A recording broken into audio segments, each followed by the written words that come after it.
Всем привет! Добро пожаловать на мой канал. В этом видео я расскажу вам, куда я пропал, почему нет видео. Видео будет такое разговорно-обзорное, так что пока мы сходим с вами в магазин, я постараюсь все уложить в это время. Всем приятного просмотра, прослушивания. Поехали! Ну и, собственно, в чем все-таки дело получилось. И все-таки, почему нет видео? Ну, я поехал, в общем, в Литву на работу. Думал, у меня там будет куча свободного времени. Я смогу нормально позаписывать там. Вот. Но все вышло иначе. Времени у меня не было свободного слова совсем. Кроме выходных, на которых нужно было помыться, привести себя в порядок, отойти от работы, постираться, сходить в магазин, приготовить себе еды. Вот. Потому что в будние дни времени не было вообще. Почему? Потому что изначально, когда я приехал, мы работали там неделю, что-то около того. Во вторую смену, точнее, это считалось ночная смена. Это мы выезжали там, в 2 с копейками, 3 были на работе и до 4 утра. И так вот постоянно. Потом же нас перевели на первую смену. Я подумал, о, круто, о, классно. Сейчас буду что-нибудь делать. Но в итоге, увы. Почему? Опять же, мы работали с 6 до 6, ну то есть 12 часов, грубо говоря. Иногда 11, там, зависит от дня. Вот. Но после такой работы ничего не хотелось совсем. Дело было зимой. Мы приезжали с работы, уже было темно. Так, я снимаю на телефон, то, соответственно, снять было особо нечего. Вот. Ну, вообще, в принципе, поездкой в Литву я был немножко огорчен. Мои ожидания не сбылись. Вот. По зарплате вышло не то, что я ожидал. Хотя там я знаю, что ребята зарабатывают достаточно хорошие суммы. Там, ну, типа, в среднем можно там заработать 1300 евро. Там минус жилье. Все, на руках оставалось, грубо говоря, 1100. Вот. Но, чтобы вы понимали, специфика работы была такова, что, во-первых, ну, достаточно нужно было много тяжести переносить. Как бы я это не против, платили. То есть, ну, в чем заключалась работа? Работала я на складе. Склад этот поставлял товары различного спектра, то есть от муки, грубо говоря, там, от воды обычной до там, бытовой химии, алкоголя. То есть, ну, все, что есть в продуктовых магазинах, в основном все было на этом складе. Можно было собирать по 2 видам. То есть, первый ты собираешь по оси, такой, тебе вешается рюкзачочек, либо ты берешь наушники, коробочку такую, как коробочку, ну, грубо говоря, голосовой ассистент. Вот, и он тебе говорит, куда тебе нужно подъехать, на какой ряд, на какое место, что нужно взять и сколько нужно взять. Ну, вот. Либо же по листку. Все то же самое, там написано ряд места, кого, чего, сколько нужно взять. Вот, ну, это все, соответственно, ты ездил на электрическом погрузчике на 2 палеты. Вот, и собирал заказы. Те, кто ездил по войсу, то есть с этим голосовым помощником, у них зарплата была хорошая. Они работали все время в ночь. Вот, и по зарплате там было нормально. По листам вышло все не так. По листам мы собирали, ставили коэффициенты нам по войсу. По листам ты собираешь меньше, но там наш такой же был, а тут даже и больше, чем как по войсу. То есть точек меньше, то есть количество вот этих вот рядов, мест было меньше. Ну, там большими партиями, это в основном были какие-то оптовые закупки. Вот. Ну и так вот я 3 месяца поработал. На 2-м месяце мой ноутбук приказал долго жить. Сначала сломалась клавиатура, ну потом пошло-поехало. И дошло до видеокарты, соответственно. Это что перегорело, ну и все, в общем. Поэтому это одна из причин, почему нет видео. Потому что нужно на чем-то монтировать. Монтировать у меня не на чем. Вот. Есть еще один ноутбук, но там процессор немножко не вывозит все это дело. Ну, поработал я, в общем, 3 месяца. Вернулся назад в Бобруйск.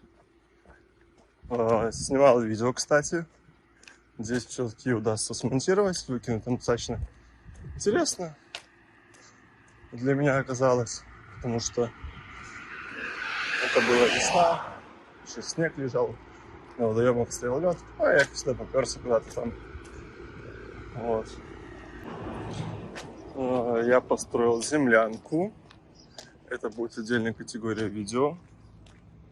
Вот. Так что я надеюсь, что все-таки я смонтирую и выкину это все. Вот. Но я очень хочу этим заняться по приезду. Возможно, у меня будет побольше времени. Ну, а где я сейчас? Сейчас я нахожусь в Польше. Как я сюда попал? Попал я через одну белорусскую фирму, которая занимается трудоустройством белорусов в Польше. Работа здесь вахтовая, то есть минимальный срок вахты 3 месяца. В принципе, объект ты можешь выбирать сам. Как мы сделали, мы выбрали мебельную фабрику Габи. Это фабрика, которая в основном занимается производством товаров для Икеи. Вот. Приехали мы туда без особого опыта работы, то есть с деревообработкой никак не был никогда связан. Там максимум в школе трудовой, ну так, по мелочи для себя. Вот. Научиться, в принципе, несложно было. Суть моей работы заключалась в том, что я работал в столярном цеху. То есть это все столярные работы, грубо говоря. Там нет такого, что ты стоишь на одном месте, потому что там много очень операций по обработке дерева, которые... Ой, господи, собаки, божечки, как они заколебали. То есть, единственное, что я в самом начале операции не стоял, то есть до меня, как правило, уже доходили полуготовые заготовки, и мне нужно было их обрабатывать. Вот. То есть это фрезарные работы, на пиле также работал, на торцевой. Клеил, шпаклевал древесину, я только там узнал, что древесину иногда нужно шпаклевать, сделать всякие мелкие неровности и т.д. и т.п. Вот. То есть, в общем, на шлифовке тоже был. То есть, если нет у меня работы, основная моя работа была на фрезе, на фрезарном цехе, если там ее не было, меня отправляли куда угодно. Иногда приходилось и подметать по часу, что в последнее время работы очень мало, потому что мы приехали вне сезон. Вот. Так что вот, мы 3 месяца здесь уже находимся. Буквально завтра мы уже едем домой. Вахту свою мы, скажем так, отработали. Вот. Решили вернуться, потому что надо решать свои вопросы. Хочется заняться ремонтом немножечко дома. Опять же, походить все дома в походы. По поводу жилья. Живем мы не там, именно где находится фабрика. Сама фабрика находится в Песках. А мы живем в Майомице. Это 15 минут езды на машине. Майомице — это, грубо говоря, деревня, потому что здесь одни частные дома в основном. Такие вот одно-двухэтажные. Вокруг нас поля, засеянные пшеницей, кукурузой, овсом и всем, чем только можно, всеми агрокультурами. Ближайший магазин, это вот куда я сейчас и направляюсь, 40 минут ходьбы. Неважно, это мы пойдем в один, либо это мы пойдем в город. В магазин до города тоже идти 40 минут до знака. Ну и в сам город нужно еще минут 15 пройти. Вот. Живем в хостеле. Хостел двухэтажный. В принципе, там есть все, что нужно для существования. У нас отдельный номер на 2 человека. В номере душ, санузел, то есть полностью туалет, все это внутри, то есть не нужно никуда бежать отдельно. Вот, кухня отдельно, но кухня большая, на кухне там 2 комфорки электрических, индукционных, 2 комфорки, 2 плиты. 2 духовых шкафа, там 3 холодильника, то есть все, что нужно есть. Когда в Литве у меня этого ничего не было. Там была газовая плита, одна на, сколько у нас там жило, 8-9 человек. 1 холодильник на всех, 1 душ, 1 туалет. И как хочешь, так и разбирайся. Вот. Ну и на работу нас возят на микроавтобусе. Туда-назад без проблем. Заезжаем по дороге в город, там закупаться, чтобы пешком не ходить. Ну, пешком мы тоже ходили очень часто, потому что выходные что делать? Там вышел, прогулялся, подышал воздухом, город посмотрел. Вот. Город здесь очень маленький, ближайший Штакентно. Там что около 10 тысяч жителей в нем. Вот, ну, очень маленький, там можно пройти за 20 минут. А то, может, и меньше. Вот. Так что, в принципе, все тут классно. Даже если обратить внимание на домики, которые я прохожу, везде все подкошено, аккуратненько, чистенько. Вот.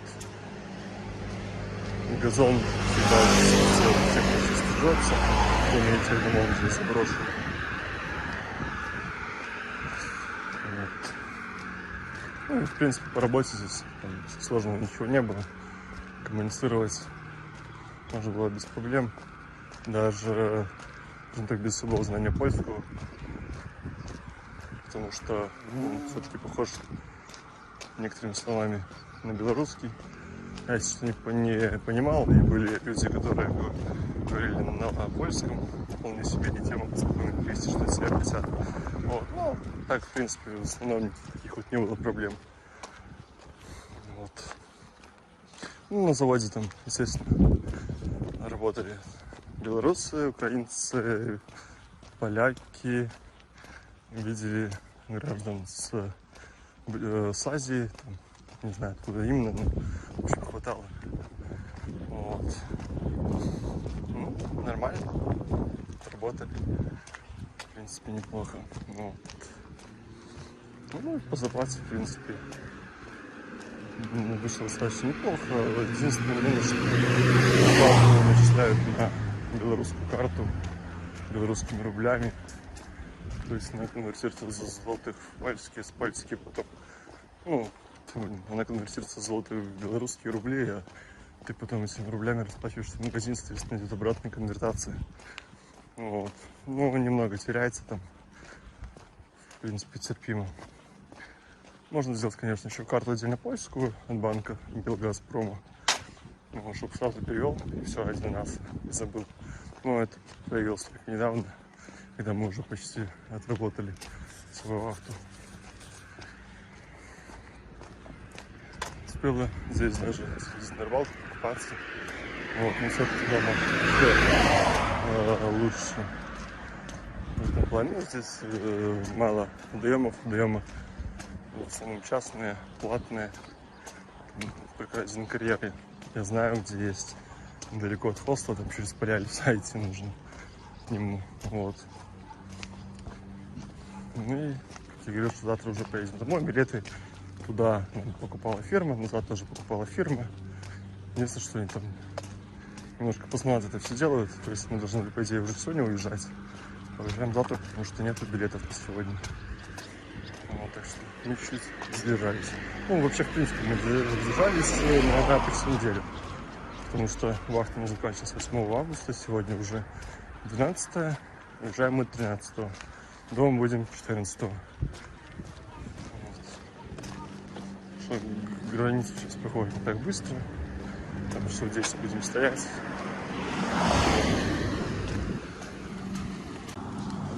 Интересный факт, даже два. Первое, яйца в Польше стоят гораздо дороже, чем у нас. Так что кто-то бы хотел, что у нас цены на яйца не стоят. Чтобы вы понимали, здесь они стоят порядка за десяток яиц, на наших где-то рублей 9. Плюс-минус там, может и больше. Да, бывают не скидки, но незначительные. По поводу молочки, того же молоко у нас вкуснее. Вот. Как-то мы брали здесь для кофе молоко, то есть такого плана. Ну, оно не такое, чувствуется, что немножко как разбавленное. Вот, ну и здесь нету в магазинах сушеной рыбы. Никакой вообще. То есть, как у нас продаются там кальмары, например, да, в пачках это корюшка всякая и т.д. и т.п. Ну, такая вот сушеная рыба. Вот, ее здесь нету совсем. Не знаю, с чем это связано, не спрашивал. Вот, но этого нет. А еще здесь нет наших пельменей. Тоже есть типа пироги с мясом, но это совсем не то. Ну, так здесь, в принципе, по ценам что-то дешевле, что-то дороже. То есть, как так же было и в Литве. На скидках можно очень выгодно что-нибудь приобрести. Вот. Ну, так-то, в принципе, неплохо. Хотя я купил здесь очень выгодно себе хороший походный рюкзак National Geographic. Он там 50 литров, куча всяких креплений, карманов, замков и т.д. Плюс купил самоотдувающийся коврик, потому что, как показала практика, без него вообще очень плохо, потому что, ну, вообще, в принципе, без такого надувного коврика. Вот. Ну что, во-первых, там я брал обычно, ну, пенку туристическую и куча пледов, чтобы как-то там постелить, потому что когда я ходил уже когда при минусовой температуре, было трындец неудобно. Прохладно, пледы мокрые очень сильно. Вот, ну и занимаю очень много места, соответственно. С этим ковриком такого не будет уже. Потом уже буду снимать видео, покажу, что это за такое дело, кто не знает. Вот. В чем вот плюсы, минусы расскажу, когда уже поиспользую его. И комплект этот вышел мне чуть меньше наших 100 белорусских рублей на местную валюту. Вот так. Когда он стоит такой рюкзак, наверное, рублей 200. Плюс коврик, я смотрел, самый дешевый, там 70 рублей, а то и больше. Вот такие вот дела. Так что не терпится уже приехать, испытать это все дело. Вот. Ну и, в принципе, 3 месяца достаточно для того, чтобы соскучиться по дому. Блин, такой прекрасный ветер дует.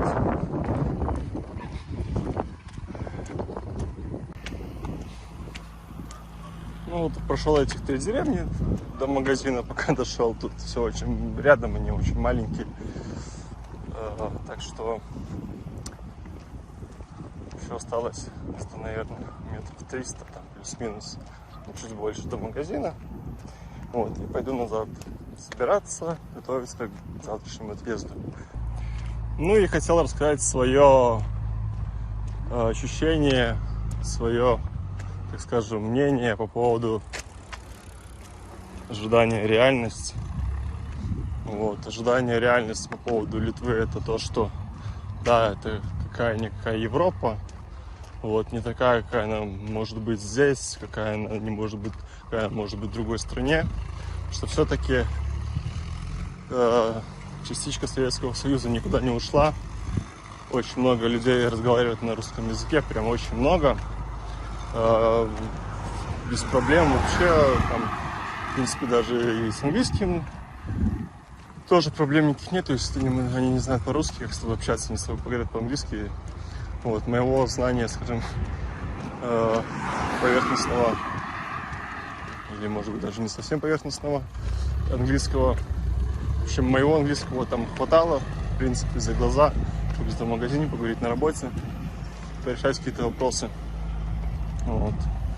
Цены, конечно, там кусаются достаточно, как по мне, с той зарплаты, которую я получал, что по факту особо там отложить ничего не получилось. Вот.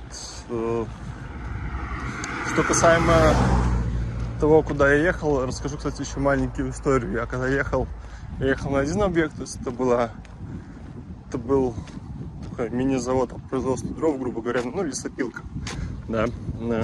Это было в другом городе, это было... Ой, я сейчас даже, наверное, не вспомню сейчас, что в голове крутится, не вспомню, как называется город, куда я ехал. Вот. Малитай, вот, Малитай. Ну, может быть, правильно назвал. Попал я в Горляву, попал на склад. Так как мне сказали в офисе, что есть хороший вариант, 3 рубля, но оказалось наоборот. Даже в том заводе, точнее на складе, парень спрашивал, что я не поехал, мол, типа, если была возможность, говорит, там хорошая зарплата, там была часовая плата, издельная, как здесь, там и жилье было лучше. А вот по поводу жилья, ожидание реальность, ну, я даже не знал, куда я еду, поэтому первое было впечатление расплывчатое, потом понял, что полная фигня. Хоть дом был большой, но он был холодный, газовый котел не справлялся, потому что в доме со всех щелей свистел воздух. На втором этаже ребята спали в одежде, в шапках даже. Вот, некоторые позаболевали из-за этого, потому что было одно время сильные очень морозы. За газ из-за этого, того, что котел газовый работал всю, выставили еще больше за коммуналку. То есть начально это было 150 евро в месяц человек, независимо, сколько нас там живет. Потом это стало 200 евро. 50 евро, это тоже такие, скажем так, деньги нормальные. Ну, как нормально, но это тоже деньги. Это 150 рублей наших на то время было. Вот. Или 2 раза сходить в магазин мне, там, может, даже 1,5.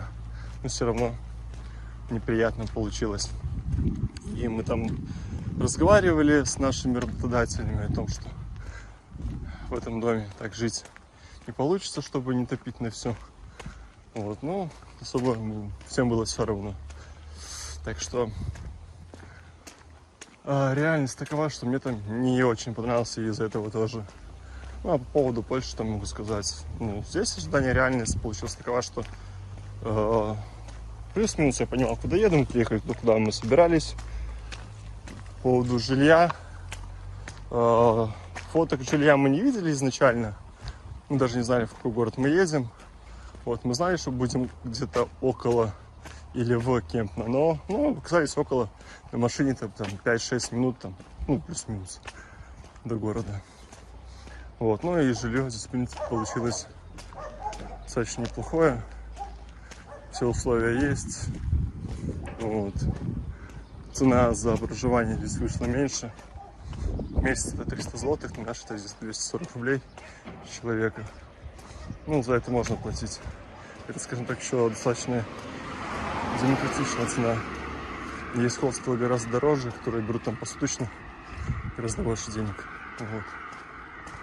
Так что здесь ожидание реальность, ощущения сложились достаточно позитивные и положительные.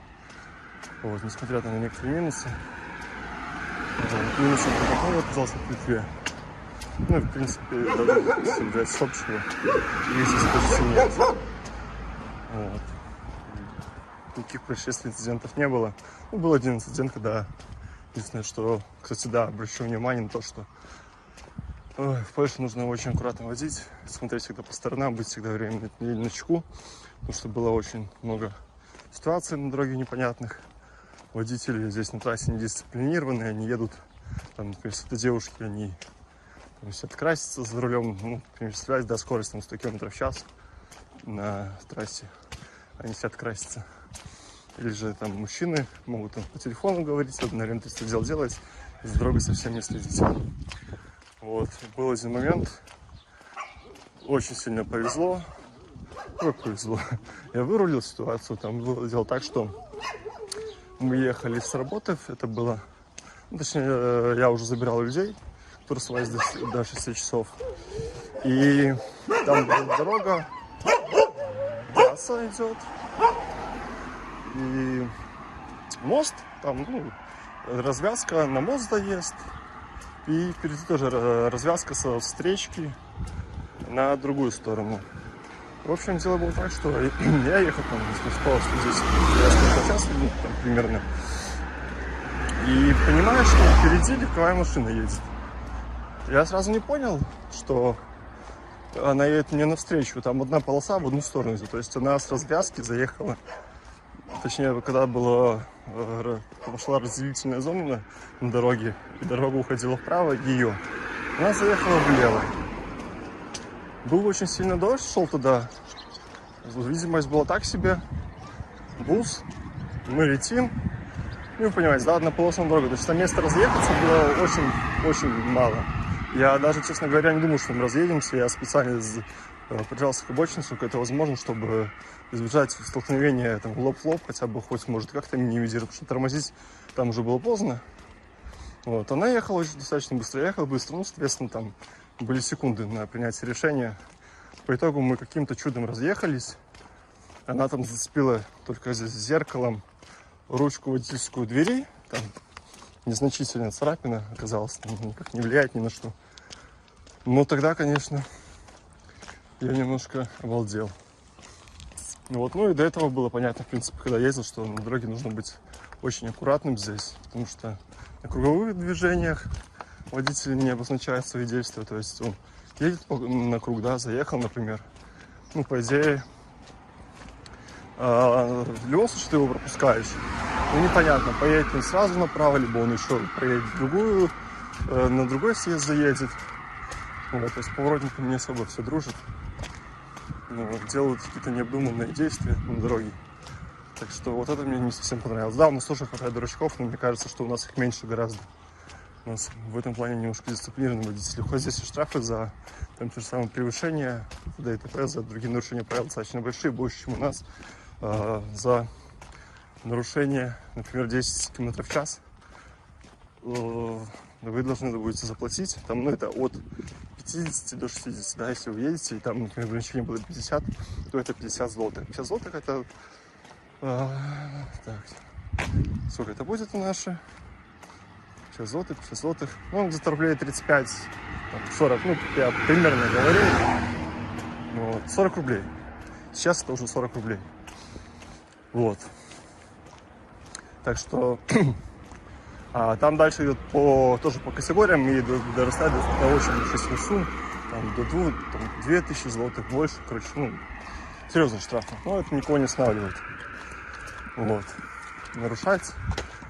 Очень много через воды сплошные на мостах и ездит особенно. Хотя, кстати, у нас на мостах обгон запрещен.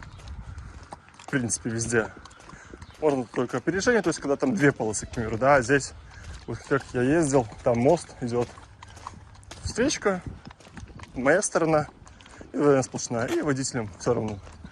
Даже при подъеме на горку они не учитывают то, что из-за горы ты не можешь не видеть кого-то и въехать. Вот. И такой трафик достаточно плотный, потому что проездной город, проездная трасса, там много фур, много грузовой техники, много легковых автомобилей ездит. Ну, кстати, да, по поводу поездок на работу в Литве у нас был автомобиль на модели, это была Kia Picanto, такая сегодня очень маленькая машинка, на нас четверых мы ездили на ней на работу постоянно, каждый день, почти до самого конца, потом там поменяли, но это не суть. Вот, хотя, ну, вот, да, сравнение, там был автомобиль, технически далеко не совсем исправен. Вот, а здесь в автомобиле был арендный, там был микроавтобус, все равно трафик. Ну, в достаточно хорошем состоянии, в принципе, все работает, все едет. Ни разу не было там особо никаких проблем, что-то там просто коробка дрыгалась, но это какая-то мелочь. Вот, так, вполне себе. Вот, хорошо ездили, удобно, комфортно, высоко, ну, нормально, в общем. Вот. А в Литве это был трындец. Там были проблемы, видимо, с турбиной. Как-то там не совсем адекватно работала. Вот. Здесь мы ездили зимой, были проблемы там с обзором очень сильные. Трындец просто. Зла не хватало порой. Вот. Так что вот тоже, опять же, показать хотел вам отношение к работе. Вот. Вот такие вот дела, достаточно много. Я посвятил, наверное, проблемы автомобилей и передвижений. Здесь, в Литве, кстати, в Литве было все достаточно адекватно, никаких таких вообще моментов не было. Кажется, водители даже более аккуратные были. Вот. Так что много я посвятил времени. Надеюсь, вас это не усыпило. До новых встреч. И, кстати, да, по поводу ноутбука. Я его починил-то. Починил не совсем полностью. Там, помимо того, что в данный момент так и не работает клавиатура, это меньше USB, там не работает видеокарта, все остальное работает. Поэтому он такой, он так полуживой. Можно, конечно, поменять чип, но нужно искать именно этот чип видеокарты, который у меня стоял. Это было там NVIDIA GeForce 1050 или 1060, что-то такое типа. Хотя по спецификации эти ноутбуки, которые именно у меня, они почему-то выпускались с моделью видеокарты GeForce 1650. Она чуть помощнее, там и памяти оперативной больше, но почему-то у меня стояло не так. Очень сильно повезло, скажем. Или же поставить внешнюю видеокарту. Это нужно покупать переходник PCI, если не ошибаюсь, он так называется, и покупать внешнюю отдельную видеокарту. В принципе, вариант неплохой, потому что потом эту видеокарту можно поставить уже нормальный ПК, собрать. Так что я еще пока в раздумьях. Но пока буду монтировать на том, что есть. Это будет долго, мучительно, но кое-как это возможно будет сделать. Поэтому по приезду я уже займусь, домонтирую видео, которые были сняты в период с февраля по май. Там где-то будет порядка 5-6 штук, наверное, где-то так. Но там видео про землянку, которую я строил, занимает, наверное, около 3 видео, 4 даже. Вот. Кстати, очень интересно будет посмотреть, что с ней стало за 3 месяца. Вот. Так что первое, наверное, это будет как раз таки после приезда именно видео про то, как я поехал в землянку свою смотреть. Так что ждем. Ну и в завершение этого видео хочу поблагодарить всех, кто досмотрел до конца. Может быть, кому-то это было интересно, надеюсь. Не нудно, вы там не уснули. Хотелось поделиться все-таки, куда я попал, чем занимался все это время в таком вот формате. Так что ждите нового видео, пишите комментарии, если было интересно, ставьте ваши лайки, подписывайтесь на канал, если еще не подписаны. Я не хочу его забрасывать, все-таки я хочу его вести. Были у меня мысли, может, ну его к черту, но все-таки в этом году я думаю, что будет очень много видео, всяких разных интересных. Я постараюсь как можно оперативнее снимать, выкладывать, делиться с вами. Вот. До новых встреч, друзья. Всех обнял, поцеловал. Пока.